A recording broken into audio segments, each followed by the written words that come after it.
Welcome back to our channel this side सिद्धि।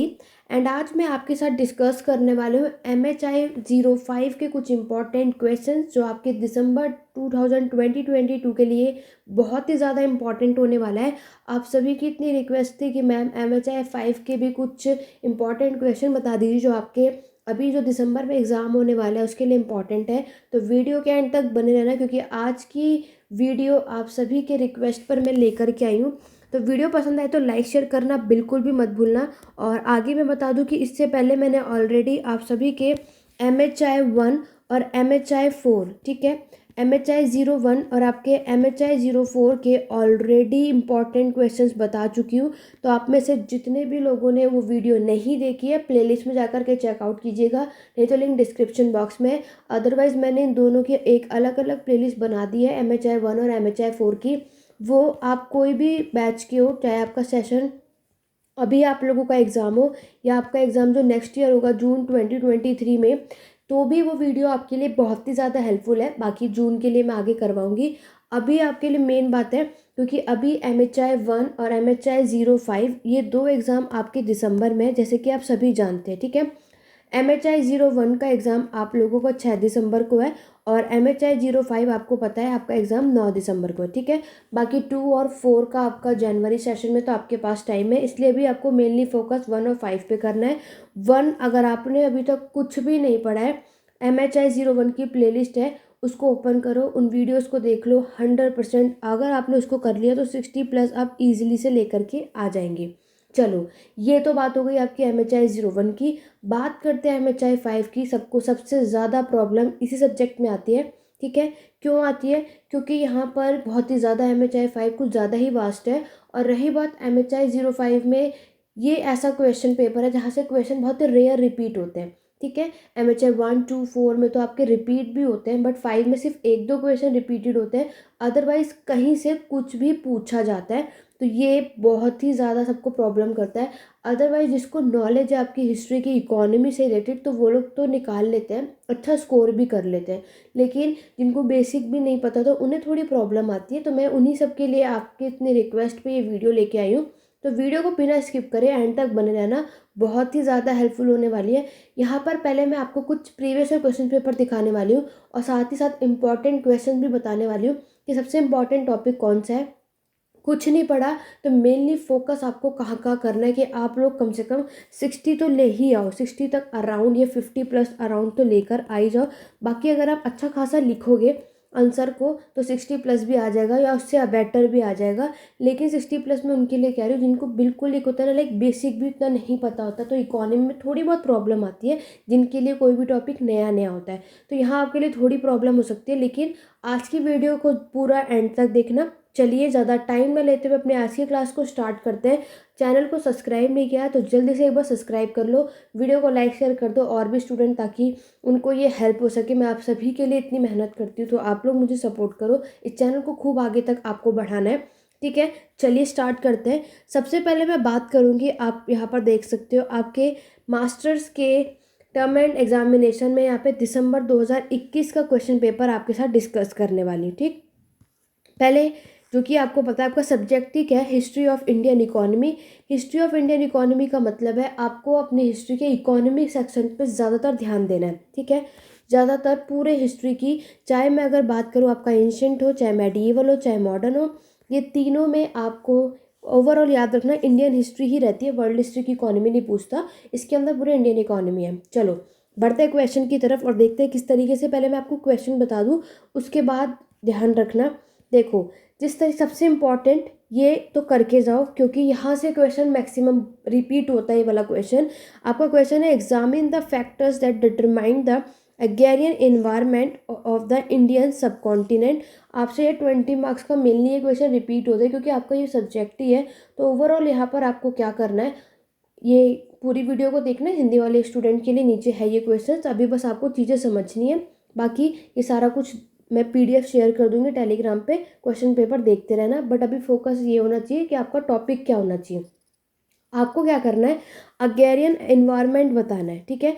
यानी कि आपका एग्रीकल्चर, आपके पूरे इंडियन इकोनॉमी में आपकी जो एग्रीकल्चर खेती है, इसके फैक्टर्स बताना है, इसकी शुरुआत कहाँ से हुई, किसने कौन सी खेती शुरू की थी, कौन सा प्रोडक्शन किया था, वो सारा कुछ आपको इस क्वेश्चन में लिखना है। वेरी इंपॉर्टेंट है, इसी को घुमा फिरा के कई बार पूछा जाता है। तो पहली चीज़ तो आपको ये करके जाना है, ठीक। अब जैसे कि मैं आपको बताऊं, मैं भी आपको कराऊंगी भी, पहले सारे क्वेश्चंस देखते हैं। पहला तो ये हो गया कि आपको पूरे एग्रीकल्चर पता होना चाहिए, क्योंकि आपका सब्जेक्ट ही इकोनॉमी, और आपको पता है सबका मेन ऑक्यूपेशन, सबका मेन जो व्यवसाय है, सबका मेन जो काम होता है वो क्या होता है, खेती ही है। और आपको एक चीज़ पता है, एग्रीकल्चर की शुरुआत सबसे पहले, और हमें इसके एविडेंस देखने के पहले कहाँ मिलता है, आपके मेहरगढ़ में। तो आपको मेहरगढ़ के बारे में अच्छे से पढ़ लो कि मेहरगढ़ में हमें इसका एविडेंस देखने में मिलता है। आज से 7000 BC इसका टाइम है, यानी ईसा पूर्व आपका टाइम है। मेहरगढ़ आपको पता ही है, यहाँ पर आपके इस खेती के एविडेंस हमें देखने को मिलता है। यहाँ से शुरुआत होती है। ये वो पीरियड है जहाँ से आपको ये भी पता है, ये नवपाषाण काल यानी कि नियोलिथिक पीरियड से खेती की शुरुआत की जाती है, ठीक है। बाकी दूसरी चीज़ जो आपको इम्पोर्टेंट याद रखना है कि सबसे पहला प्रोडक्शन कौन सा हुआ था, सबसे पहले इन्होंने क्रॉप्स यानी फसल कौन सी उगाई थी। तो ये सबको पता है, व्हीट और बार्ले। धीरे धीरे और भी हुआ था, बढ़ता ही गया था, लेकिन सबसे पहली जो खेती हुई थी वो किसकी, व्हीट और बार्ले की हुई थी। ये सारी चीज़ें आपको इसके अंदर बताना है और अच्छे तरीके से करना है। बाकी इसमें और भी चीज़ें हैं, लेकिन आपको पूरा एग्रेरियन इन्वायरमेंट बताना है। उसके बाद आपको इसमें ये भी बताना है, लाइक आप जब खेती करते हो तो आपकी सॉइल कैसी होनी चाहिए, इरिगेशन सिस्टम उसमें क्या प्रोसेस होना चाहिए। इसमें आपकी खेती करने के लोगों ने प्लो यानी हल का यूज़ किया था, वुडन प्लो का, ठीक है। तो ये सारी चीज़ें आपको इसके अंदर लिखना है, ये सबसे इम्पॉर्टेंट है। और मैं आपका मेनली अगर मैं बात करूँ तो मेहरगढ़ के बारे में अच्छा खासा पढ़ के चले जाना, वो सारा कुछ इसमें लिख सकते हो। अदरवाइज़ ये आपके बुक में चेकआउट कर लेना। क्लियर हो गया, ये तो चलो पहला क्वेश्चन हो गया। आगे बात करते हैं क्वेश्चन नंबर सेकंड की तरफ। क्वेश्चन नंबर सेकंड आपको पूछा गया, ड्यूरिंग 600 to 300 आपका BC urban growth was distinctly related to trade, elaborate. ये अगर मैं बात करूँ तो आप इसके लिए आपको यूनिट 9 पढ़ना है। देखो मैं ये नहीं कहती कि ये वाला क्वेश्चन रिपीट होगा, पहला वाला क्वेश्चन तो मैक्सिमम पूछ लिया जाता है, बट ये कभी कभी क्वेश्चन भी आपको देखने को मिलेगा। आपको इसमें बताना है जो अर्बनाइजेशन है, जो इस समय पर आपका जो व्यापार है, जो उसका एक्सपेंशन हुआ था, वो सारा आपको स्टार्ट करना है। जो कि आप लोग जानते हो, अगर हम अर्बनाइजेशन शहरीकरण की बात करते हैं, इसका उस समय जो हमारा जो व्यापार है, जो ट्रेड का एक्सपेंशन हुआ था, और ये कब हम स्टार्टिंग में अगर देखोगे तो प्री सातवाहन पीरियड से हमें देखने को मिलता है, ठीक है। सातवाहन पीरियड आप ऑलरेडी, मैं MHI 4 में ऑलरेडी बहुत अच्छे तरीके से डिस्कस करा चुकी हूँ, वहाँ पर जाके देख लेना। मैंने वहाँ पे ऑलरेडी कुछ चीज़ें कही थी कि MHI 4 और MHI 5 के बहुत सारे टॉपिक सेम है, बट 4 में आप पॉलिटिकल स्ट्रक्चर पे ध्यान देते हो और 5 में हमें इकोनॉमिक सेक्शन पे ध्यान देना है, इतना फ़र्क है। फिर आपको बस क्या करना है, सारी चीज़ें इसमें बताना है कि शहरीकरण के लिए क्या क्या चीज़ें, और यहाँ पे जो ट्रेड स्टार्ट हुआ था, किस किस चीज़ों का यूज़ किया था, वो सारा कुछ आपको इसमें पढ़ना है। यूनिट 9 है, इसको देख लेना। आगे बढ़ते हैं। नेक्स्ट क्वेश्चन देखो, आपसे पूछा गया है कि क्राफ्ट प्रोडक्शन नॉर्थ इंडिया का कब 8 से 13 सेंचुरी के समय पर, आपको बताना है कि ऑर्गेनाइजेशन जितना भी संगठन था आपके क्राफ्ट प्रोडक्शन का, उसके बारे में 8 to 13 सेंचुरी आपको डिस्कस कर रहा है कि ये है क्या चीज़, ठीक है। तो ओवरऑल देखो, मैक्सिमम अगर मैं बात करूँ मेडिएवल हिस्ट्री के बारे में, आपको ज़्यादातर अच्छे तरीके से चीज़ें पता होनी चाहिए, क्योंकि सबसे ज़्यादा चीज़ें हैं, सबसे ज़्यादा तो क्वेश्चंस आपको देखने को मिलेंगे वो यहीं से देखने को मिलते हैं, ठीक है। तो क्राफ्ट प्रोडक्शन की अगर हम बात करें, सब ये आपको कितना, सिर्फ 8 to 13 सेंचुरी के बीच का पता होना चाहिए, ठीक है।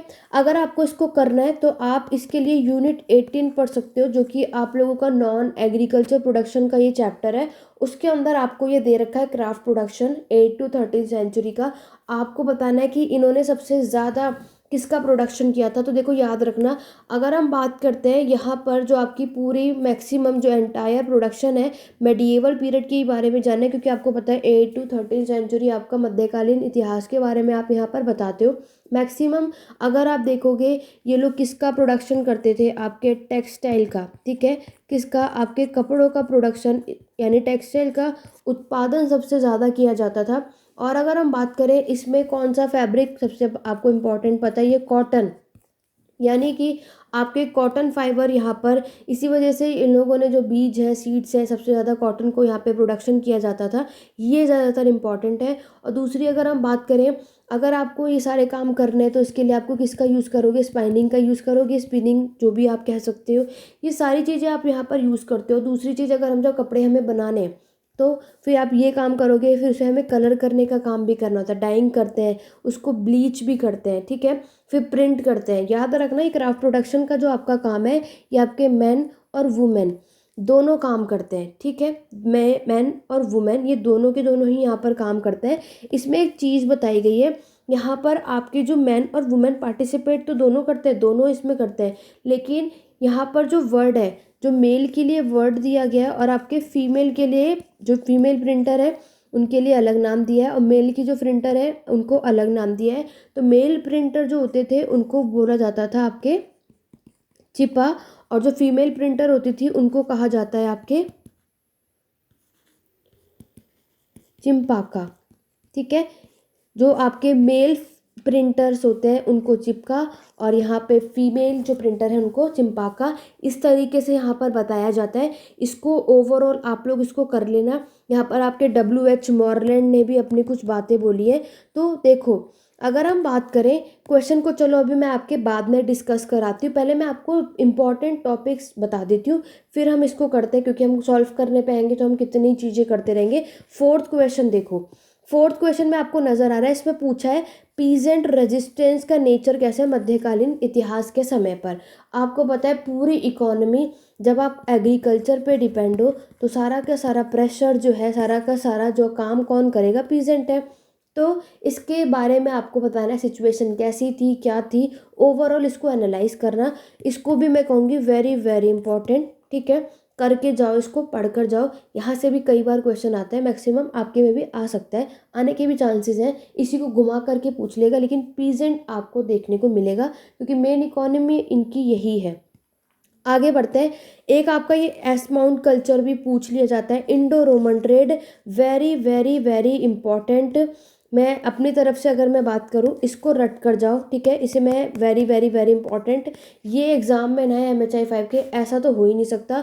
या तो ये कभी 10 में पूछ लेते या तो 20 में, लेकिन इंडो रोमन ट्रेड 100% आपके एग्जाम में आपको देखने को मिलने वाला है। तो बिना इस टॉपिक को स्किप करे इसको ज़रूर करके जाइएगा। मैं आप सभी को यही एडवाइस करूँगी, वेरी इंपॉर्टेंट है, हर बार आता है। इसके बारे में भी अभी मैं आपको थोड़ा बहुत यहाँ पर बता दूंगी कि आपको इसमें क्या करना है, कैसे करना है, लेकिन इस टॉपिक को छोड़कर मत जाना। और अगर इस चैप्टर को डिटेल में करना चाहते हो तो यूनिट 9 कर लो। पूरा यूनिट 9 करने की ज़रूरत नहीं है, सिर्फ इंडो रोमन ट्रेड पढ़ के जाना, वेरी इंपॉर्टेंट है, एग्जाम में आता है। नेक्स्ट क्वेश्चन है, फेमाइन आपके जब मध्यकालीन के समय पर आया था तो क्या सिचुएशन होगी। और अयागर, देखो ये मैंने ऑलरेडी पढ़ा दिया, ये आपके MHI 4 का भी टॉपिक है और MHI 5 का, इसको एक बार कर लोगे, विजयनगर का ही है, ये दोनों में हेल्पफुल होने वाला है। अयागर और नयागर दोनों पूछे जाते हैं, अगर एक दोनों एक बार पढ़ लोगे तो 4 में आ गया, वहाँ भी स्कोर कर जाओगे, 5 में आएगा ही तो यहाँ भी स्कोर कर जाओगे, ये भी रिपीट होता है, इस पर भी ध्यान देना है, ठीक है। इंडो रोमन ट्रेड को स्किप मत करना, दोबारा से बता रही हूँ, ये आपको सिर्फ इसका नेचर पढ़ के जाना है, ठीक है, नेचर। यूनिट 9 है, पूरा चैप्टर करने की ज़रूरत नहीं है, सिर्फ इंडो रोमन ट्रेड 100% आता है। और एसमाउंट कल्चर भी ये पूछ लिया जाता है। फेमाइन्स तो देखो कभी कभी आता है, बट चलो आप लोगों को बेसिक नॉलेज होगी तो कर पाओगे। आगे बढ़ेंगे, क्वेश्चन नंबर 6 है, आपको कमर्शियल प्रैक्टिस बताना है ड्यूरिंग मेडिएवल पीरियड। अभी मैंने आपको एक चीज़ बताई, क्वेश्चन यहाँ पर जितने भी चीज़ें पूछी जाएंगी वो सारा आपका मेडिएवल पीरियड का, तो कुछ भी माइंड में क्वेश्चन रख कर जाओगे या सॉल्व करोगे ना, तो आपको सिर्फ मेडिएवल पीरियड की सोच करके यहाँ पर काम करना है और किसी को सोचकर काम नहीं करना है। एक क्वेश्चन ये पूछा जाता है कमर्शियल का। नेक्स्ट देखो, what was the impact of European intervention on Indian trade during 18th century. सबको अच्छी खासे तरीके से पता है कि आपकी 18वीं शताब्दी में, 18th सेंचुरी में यूरोपियंस भारत आए थे, तो उससे भारत आके इन्होंने व्यापार किया था। कौन कौन थे, आपके पोर्चुगीज़, आपके इंग्लिश, ब्रिटिशर्स, फ्रांस, डच, ये सब आए थे। तो आपको बस यही बताना है उनके आने के दौरान यहाँ पर क्या असर पड़ता है, वेरी इंपॉर्टेंट, ठीक है, इसको भी कर लो। क्यों इंपॉर्टेंट कहूँगी, क्योंकि ये एक ओवरऑल आपके कभी कभी MHI 1 में भी मिलता है टॉपिक में, 4 में भी और 5 में भी है। तो एक बार इसको कर लोगे 18th सेंचुरी का, तो एक बार कर लोगे, किसी भी क्वेश्चन पेपर में आ जाएगा, फ़ायदा आपका होगा, ईजिली से उसको कर पाओगे। वेरी इंपॉर्टेंट, परमानेंट सेटलमेंट बताना है, स्थायी बंदोबस्त, और इसका इकोनॉमिक इम्पैक्ट क्या पड़ा था। ये आपका MHI 4 में भी टॉपिक है, मैंने आपको ऑलरेडी कराया है। जिसने इस वीडियो को नहीं देखा, लैंड रेवेन्यू का बहुत इम्पॉर्टेंट वीडियो है ये, मैंने ऑलरेडी इसमें परमानेंट आपका रैयतवड़ी हिंदी में और आपका महलवड़ी, ये क्वेश्चन आपके एग्जाम में देखने को मिलता है। इसको करके जाओ, या तो परमानेंट यानी स्थायी बंदोबस्त सिंगल पूछ लेगा, या तो आपको पूछ लेगा लैंड रेवेन्यू सिस्टम। आपके ब्रिटिशर्स यानी ब्रिटिश जब रूल करे तो उस दौरान ये आया था, आपको अच्छे खासे तरीके से पता है, तो आपको तीनों ही लिखने पड़ेंगे। इसको पूरे प्रॉपर तरीके से नोट्स नहीं होंगे आपके पास, अगर तो हिंदी के स्टूडेंट हो चाहे इंग्लिश, वीडियो मैंने ऑलरेडी बना दी है, प्लेलिस्ट में जाकर के चेक करो, नहीं तो मॉडर्न इंडिया में भी, नहीं तो इसको मैंने ऑलरेडी MHI 4 के प्लेलिस्ट में चेकआउट करना, ये वीडियो इसके अंदर मिल जाएगी। पर मैं इसको तीनों पढ़ लो और वहाँ से नोट्स बना लो। आप चाहे इंग्लिश मीडियम के चाहे हिंदी, कहीं से पढ़ने की ज़रूरत नहीं है, उतना लिख लोगे, उतना अच्छा खासा ड्रॉ कराओगे, अच्छा स्कोर करके आओगे। ठीक है, ये भी इंपॉर्टेंट है, ये भी आ जाएगा, या तो सिंगल पूछ लेता है या तो पूरा लैंड रेवेन्यू पूछेगा। ठीक है, एक क्वेश्चन ये वेरी इंपॉर्टेंट है, ये क्वेश्चन भी ना है ऐसा तो हो ही नहीं सकता, बहुत ही फेवरेट क्वेश्चन है, और ये पूछता ही है, give a brief account of Daniel Thorner critic on the nationalist on deindustrialization. तो डी इंडस्ट्रियलाइजेशन इनके बहुत ही फेवरेट क्वेश्चन है, ये भी आपके एग्जाम में 100% आपको देखने को मिलेगा। इसको पढ़ना हो तो यूनिट 34 है, पढ़कर जाना। ठीक है, डी इंडस्ट्रियलाइजेशन का यूनिट 34 है जो आपके एग्जाम में आता है, 34 वेरी इंपॉर्टेंट है, इसको करके जाना, क्योंकि ये क्वेश्चन एक ज़रूर मिलेगा आपके एग्जाम में। आगे बढ़ते हैं, अब ये देखो कुछ ये क्वेश्चन है जो रिपीट नहीं भी होते हैं, ये आ जाते हैं। पोस्टल कम्युनिकेशन मुगल के समय पर, हाँ ये क्वेश्चन रिपीट होता है, इकोनॉमिक रिफॉर्म सिंस 1991, इसको करके जा सकते हैं आप लोग, 10 मार्क्स में ही आएगा। बाकी देखो ये सारा रिपीट नहीं होता है, ये आ गया। मैं अगर बताऊं तो ये दोबारा पिछली इतने सालों में तो दोबारा ये आया नहीं था, जो आया वो मैंने बता दिया, जिस पे आपका फोकस होना चाहिए, जो नहीं आया वो भी मैंने आपको बता दिया। यहाँ तक क्लियर हो गया। चलिए अब बात करते हैं इसके अलावा आपको क्या करना है, लेकिन एक बार जल्दी से हिंदी वाले स्टूडेंट को भी मैं ये दिखा दूँ, ये क्वेश्चन मैंने आपको बताया। ठीक है, भारतीय उपमहाद्वीप में कृषि परिवेश को निर्धारित करने वाले कारणों का परीक्षण कीजिए, पहला क्वेश्चन।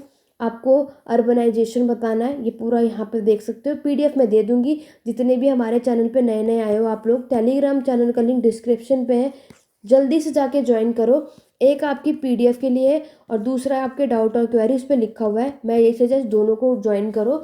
जो बाकी की जितनी भी न्यूज़ इंफॉर्मेशन PDF आपकी प्रीवियस ईयर चाहे और भी हिस्ट्री की कोई बुक हो, सबकी PDF अवेलेबल है, ज्वाइन करो इस चैनल को। इसकी PDF मैं क्लास के बाद शेयर कर दूंगी, इसको देख लेना, क्वेश्चन पेपर कैसा आता है क्या आता है। इसके अलावा मैं आपको लिंक भी शेयर कर दूंगी इस टेलीग्राम पे, लास्ट 5 ईयर्स के आप सारे क्वेश्चन पेपर देख सकते हो, किस तरीके से क्वेश्चंस आपके एग्जाम में पूछे जाते हैं। क्लियर हो गया।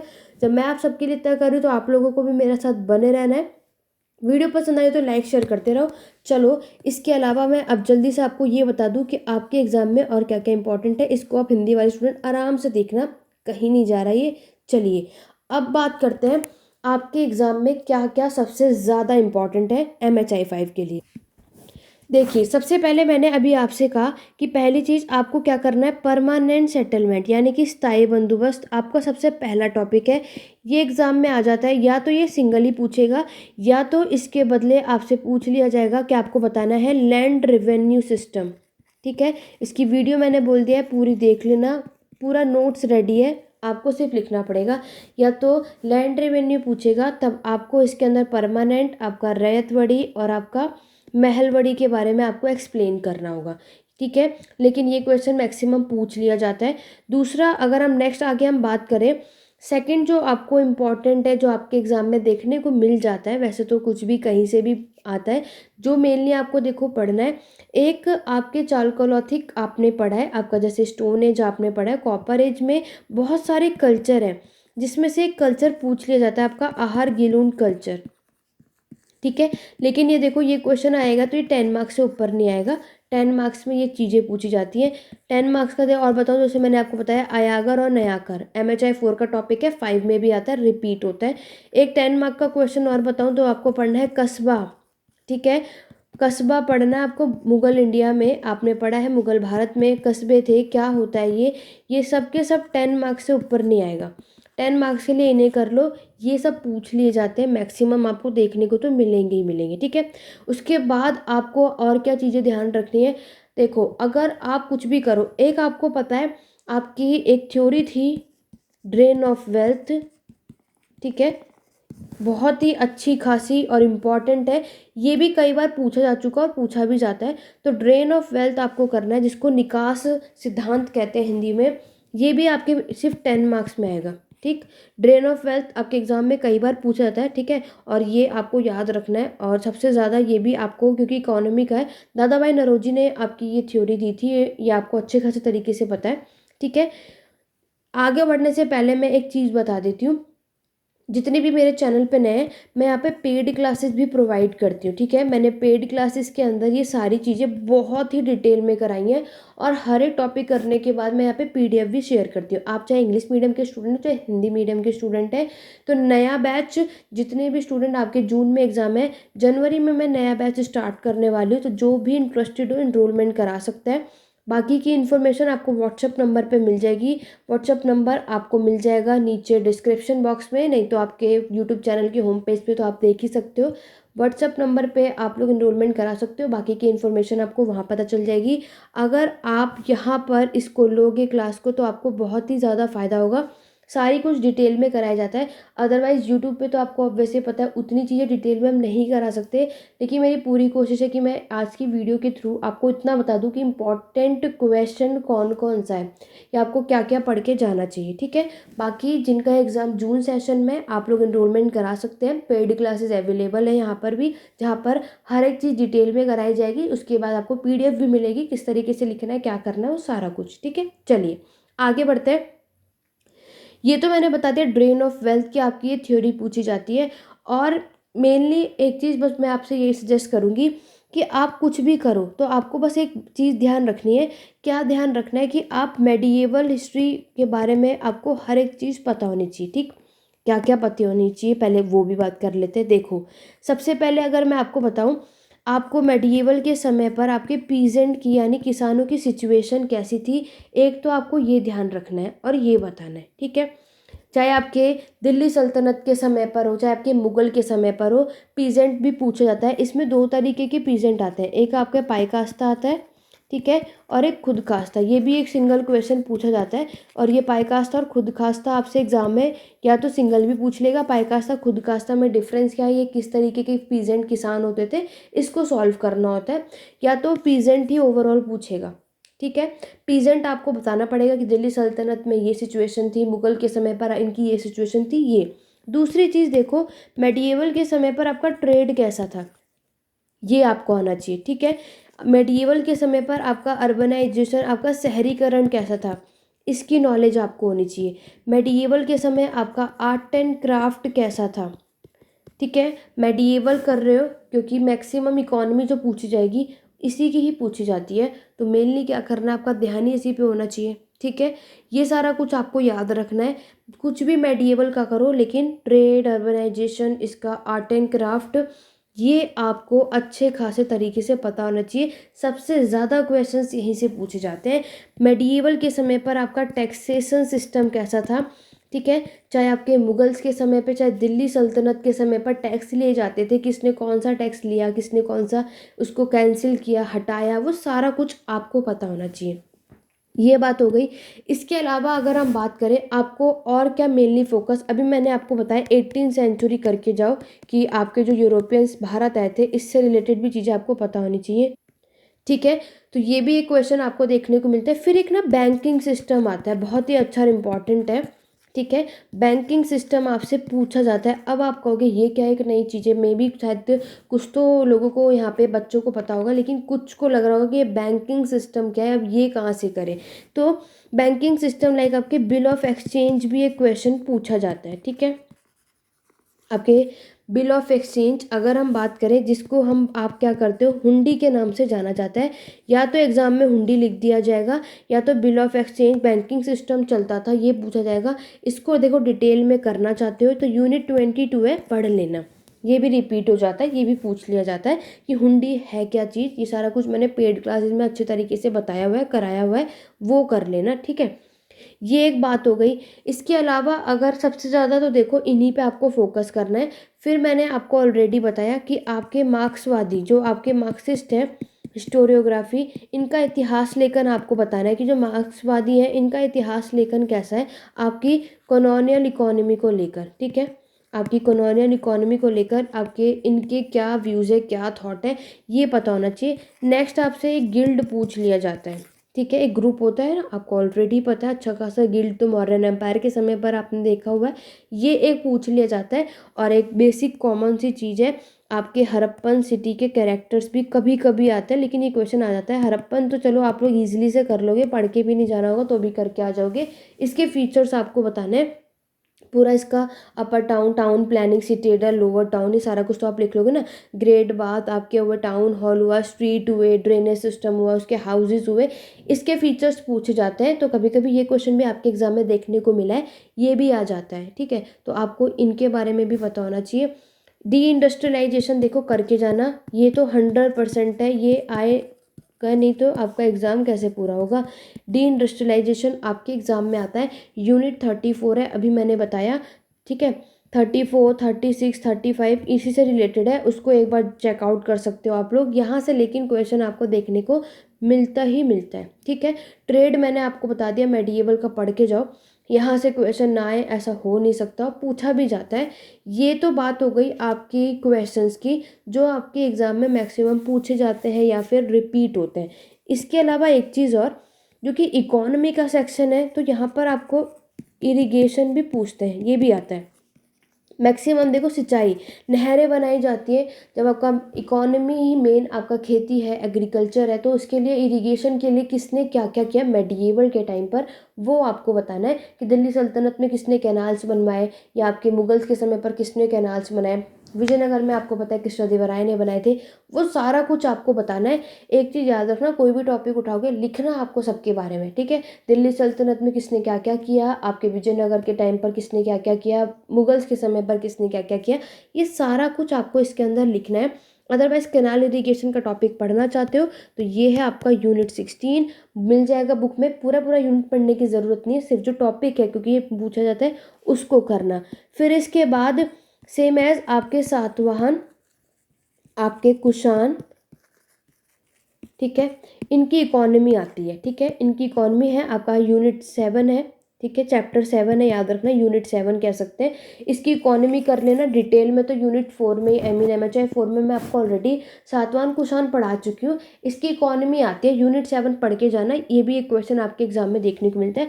अब माइंड में आएगा MHI 5 की सबसे इंपॉर्टेंट चीज़ मैं आपको बता दूँ, MHI 05 आपका ब्लॉक फर्स्ट, ठीक है। कुछ करने की ज़रूरत नहीं है, फर्स्ट उतना नहीं आएगा, आपको यूनिट सेकंड और थर्ड करना है, यूनिट सेकंड और थर्ड करना है। इसमें भी दो चीज़ें आपको करनी है, क्या क्या, एक आपको करना है मार्क्सवादी, मार्क्सिस्ट व्यू, और एक आएगा आपका मेजर अप्रोच।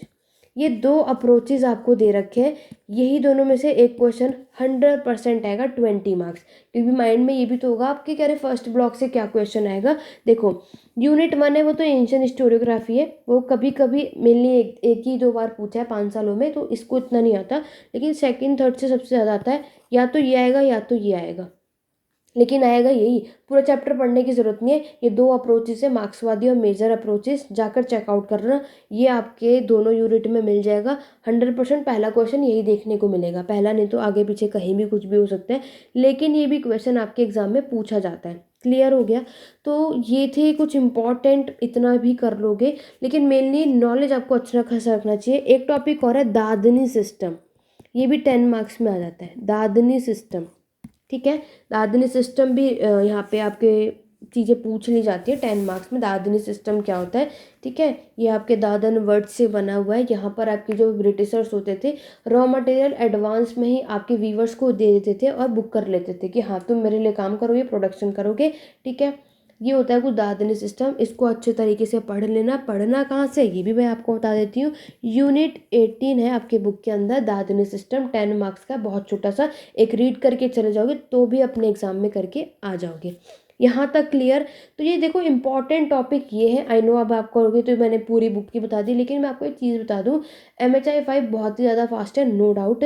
लेकिन मैंने आपको पहले बताया MHI 5 में ये लोग क्वेश्चन आपकी बुक से डायरेक्ट नहीं पूछते, कन्फ्यूज़ करते, या तो आपके चैप्टर का डायरेक्ट नेम लिख देंगे, ठीक, जो भी आपके चैप्टर का नेम है डायरेक्ट लिख देंगे, या तो चैप्टर का जो भी आपका टॉपिक होगा वो पूछेगा, या तो सब टॉपिक होगा, ठीक है, वो लिख देंगे। सब टॉपिक में भी आपके कुछ 5 पॉइंट होंगे, या तो वो डायरेक्ट 5वां पॉइंट पूछ लेगा।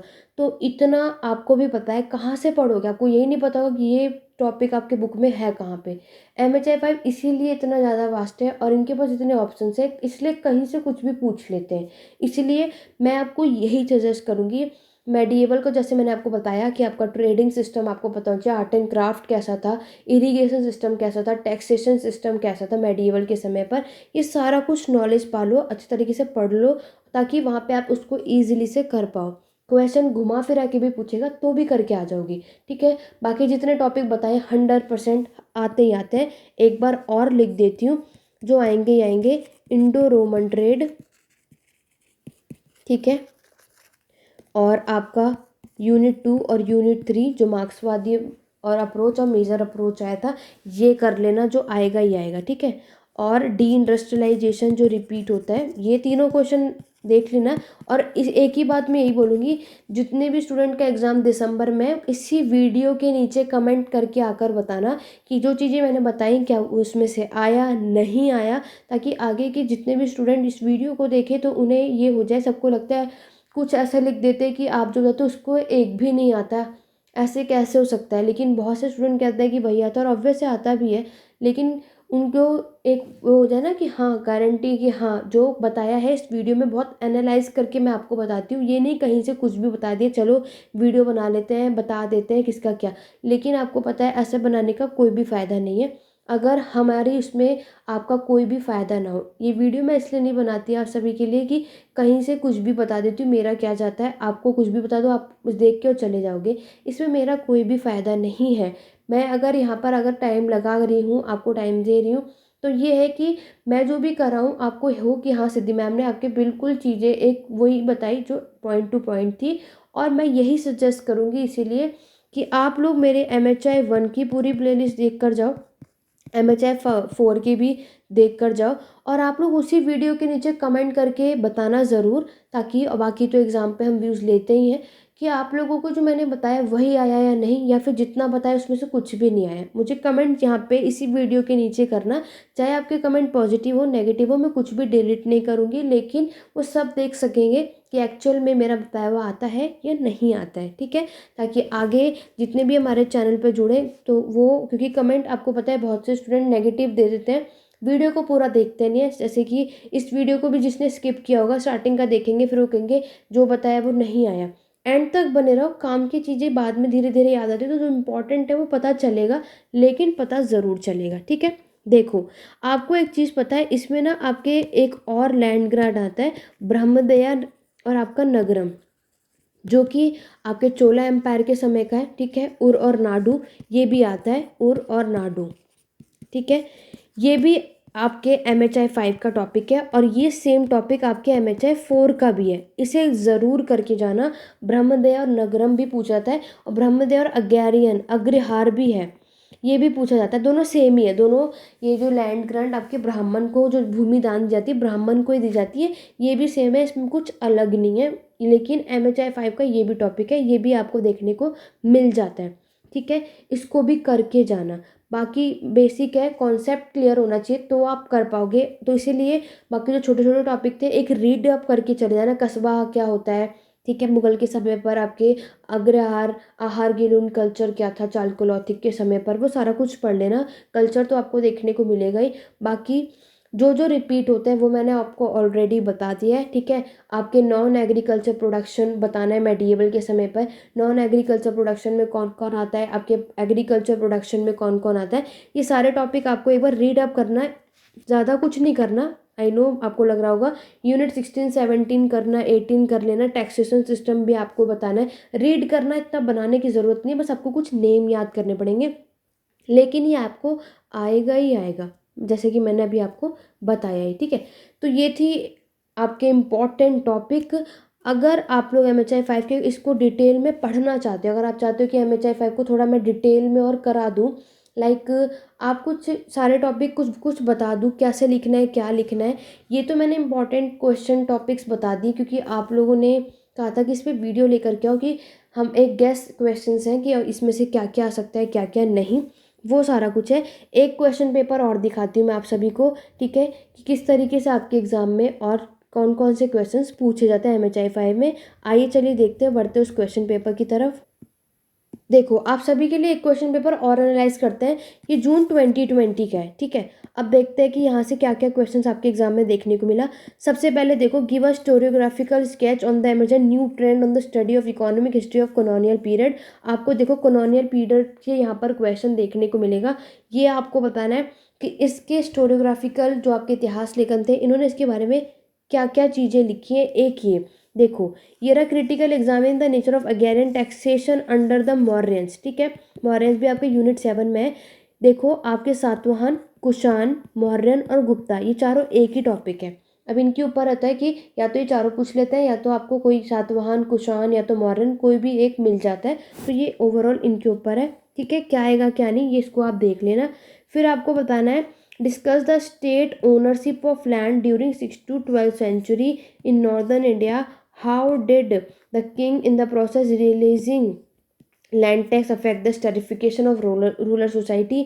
ये देखो, कैटेगरीज बतानी है कल्टीवेशन की डिफरेंट मेडिएवल पीरियड में। पीजेंट की बात देखो यहीं पर आ गई, कल्टीवेटर को ये बोलो चाहे इस तरीके से लिखो, ये आपको बताना है, ठीक है। आगे बढ़ते हैं। देखो, मैंने आपसे पहले का रिपीट नहीं होता है, यहाँ पे कुछ भी देते हैं। देखो, relationship between season and economy in South East Asia, chiefdom बताना है। देखो, ब्रह्मदेय आया ना आपका, ये भी पूछा जाता है। बिल्डिंग कंस्ट्रक्शन हुई आपके मेडिएवल पीरियड में, यहाँ पे कुछ भी कहीं भी पूछ लिया जाता है, मैं आपको पहले ही बता रही हूँ।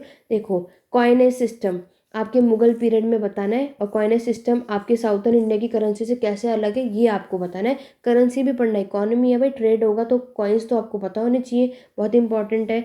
इंडियन मर्चेंट का इंपॉर्टेंट रोल प्ले करते हैं आपके लेट 19th सेंचुरी में।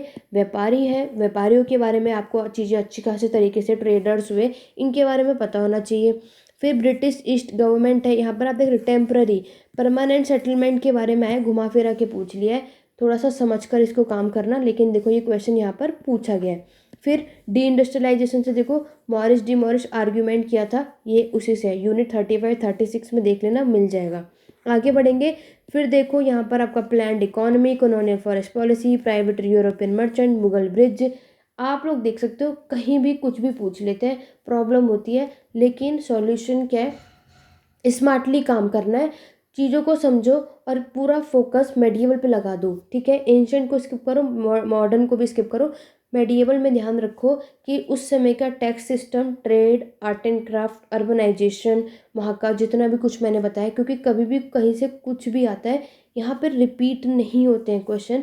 1 2 या 3 4 मुश्किल से आपको टोटल 5 क्वेश्चन करना है, बस समझदारी से आपको करना है। मैं यही आपको सजेस्ट करूँगी, कैसे पढ़ना है, क्या पढ़ना है, वो मैंने आपको बता दिया। इंपॉर्टेंट टॉपिक तो ये था, ये तो मैंने आपको प्रीवियस ईयर दिखा दिया कि कुछ भी रिपीट नहीं होता। ये हिंदी मीडियम वाले स्टूडेंट है, इसकी PDF मैं आपको चैनल पे दे दूँगी, टेलीग्राम पे ज्वाइन कर लो, अभी तक नहीं किया तो फटाफट से, ये मैं इसके बाद डाल दूँगी। देखो, मैंने आपको बताया कहाँ से, क्योंकि MHI 5 बहुत ही वास्ट है, सीरियसली है, लेकिन यहाँ मैं आपको ये नहीं कहूँगी जो मैं बता रही हूँ 100% वही आएगा, 3 से 4 क्वेश्चन जरूर आएंगे यहाँ पे, लेकिन क्वेश्चन रिपीट नहीं होते हैं। बाकी और सारे सब्जेक्ट में होते हैं, 5 में रिपीट नहीं होते यहाँ पर। लेकिन जितने टॉपिक्स मैंने आपको बताया, बाकी आपकी बेसिक नॉलेज, आपका जो कॉन्सेप्ट क्लियर होगा, ये ज़्यादा इंपॉर्टेंट है, तो ही आप इसको अच्छा स्कोर कर सकते हो। अदरवाइज़ नहीं कुछ समझ आ रहा तो जितना मैंने आपको बताया इसको करके जाओ, बाकी ज़्यादा प्रेशर मत लो, परेशान नहीं कि ये कर लेते हैं वो। पढ़ना क्या है मैं आपको देखो यही बता रही हूँ। आज आप सभी को पता है, आपके पास टाइम भी बहुत कम बचा है। आज आप सबको पता है क्या डेट है, 26 नवंबर, ठीक। आपका एग्ज़ाम इसका कब है, 9 तारीख को। मैं आपको ये सजेस्ट करूँगी आज से, और 26, 27, 28, 29 और 30 नवंबर तक आप लोग, नहीं तो आप 1 दिसंबर तक MHI 5 को करो। MHI 1 को वहीं छोड़ दो जहाँ तक आपने करा हुआ है, और फिर आप 5 दिन सिर्फ MHI 1 पढ़ना, 2 तारीख से लेकर के 5 तारीख तक। आपको सिर्फ MHI 1 पढ़ना है, तब और कुछ ध्यान मत देना, ठीक। तब आप उसको करोगे तब भी आपका 1 हो जाएगा। लेकिन 5 में यही सजेस्ट करूँगी, अभी तक कुछ नहीं पढ़ा, पढ़ाई शुरू भी नहीं करी, कुछ समझ नहीं आ रहा, आज से मेरी वीडियो देखने के बाद सबसे पहले जाओ, जो जो बताया सारे टॉपिक लिखो, और लिखने के बाद जो भी यूनिट्स बताए उन पर काम करो और इसको करो, ठीक है। और ये 5 दिन 6 दिन इस MHI 5 को पढ़ो, फिर इसको रख देना, क्योंकि देखो आपके एग्ज़ाम 6 दिसंबर के बाद फिर 9 को है, ठीक है। 6 तो आपका इवनिंग में ही शिफ्ट है, आपको पता है, तो घर आने में आपको रात हो जाएगी, उस दिन तो आप क्या ही पढ़ेंगे या क्या ही देखेंगे। बचा आपके पास 2 दिन है, या 6 का थोड़ा थोड़ा बहुत अगर पढ़ना चाहो तो पढ़ लोगे, 2 से ढाई दिन आपके पास पड़े हुए, तो उसमें आप रिवीजन कर लेना, और जो भी कॉन्सेप्ट आपने नए नए कुछ जो टॉपिक्स बचे होंगे उन्हें कर लेना, और जो आएगा ही आएगा उसको कर लेना, ठीक है। जो मैंने अभी बताया था ऊपर वो सारा कुछ वीडियो को दोबारा देख लेना, कर लेना, स्किप मत करना, बहुत इंपॉर्टेंट वीडियो है। बाकी मर्जी आपकी है। आशा करती हूँ आज की वीडियो आपको हेल्पफुल रही होगी, मेरे थ्रू आपको एक आइडिया होगा कि आपको क्या पढ़ना है, कैसे पढ़ना है। लेकिन परेशान होने की ज़रूरत नहीं है, कोई भी डाउट या क्वेरी हो, पर्सनली आपको कुछ पूछना हो या सजेशन लेनी हो, टेलीग्राम चैनल ज्वाइन कीजिए, वहाँ मुझे मैसेज करो, मैं आपके सारे डाउट एंड क्वेरी को सॉल्व कर दूँगी, कैसे क्या करना है, ठीक है। आज की वीडियो कैसी लगी कमेंट करके ज़रूर बताना। आशा करती हूँ आज की वीडियो आपको पसंद आई होगी। वीडियो को लाइक शेयर करना बिल्कुल भी मत भूलना, कमेंट करके बताओ आज की वीडियो आपको कैसी लगी।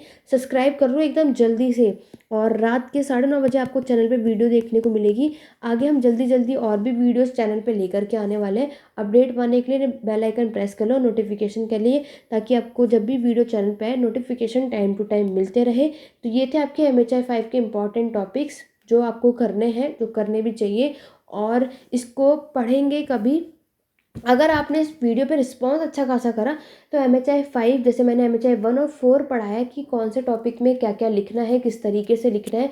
अगर आप MHI 5 चाहते हो अभी इसी जल्दी 2-3 दिनों में, तो इस वीडियो को ज़्यादा से ज़्यादा शेयर करो। अगर अच्छे व्यूज़ रहे, रिस्पॉन्स अच्छा रहा, MHI 5 की नेक्स्ट वीडियो जल्दी देखने को मिलेगी, जिसमें मैं आपको टॉपिक को डिटेल में कराने वाली हूँ, किस क्वेश्चन पे आने पर आपको क्या क्या लिखना है, ठीक है। तो चलिए स्टूडेंट, आज की वीडियो में बस इतना ही, मिलते हैं अपने नेक्स्ट वीडियो में। आज की वीडियो में इतना ही। बाकी की कोई भी इंफॉर्मेशन अपडेट पानी है इसी चैनल पे बने रहिए। बाकी के और पेड क्लासेस के लिए जो भी इंटरेस्टेड है, बाकी की इन्फॉर्मेशन व्हाट्सएप नंबर पे मिल जाएगी। नंबर व्हाट्सएप डिस्क्रिप्शन बॉक्स में, नहीं तो आप यूट्यूब के होम पेज पे चेकआउट कर लेना, बाकी की इन्फॉर्मेशन वहाँ लेना है। तो चलिए आज की वीडियो में बस इतना ही, मिलते हैं अपने नेक्स्ट वीडियो में। Thank you for watching.